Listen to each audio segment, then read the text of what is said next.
Connect the VCI to the vehicle. Open VXDAS TPA02 software. Click to enter the OBD. Here we go to automatic scan. With the OBD2 function, you can read, erase fault codes, real-time data stream and read freeze frames.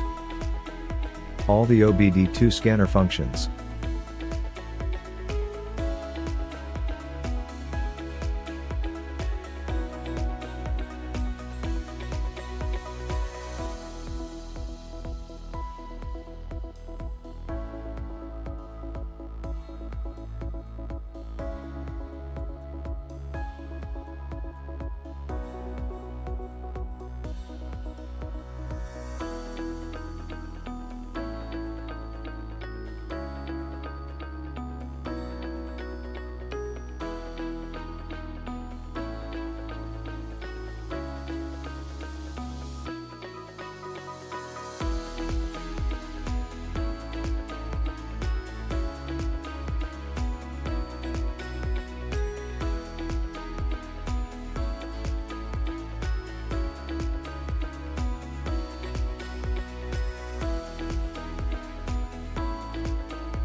If you do some basic maintenance yourself, there are 4 special functions.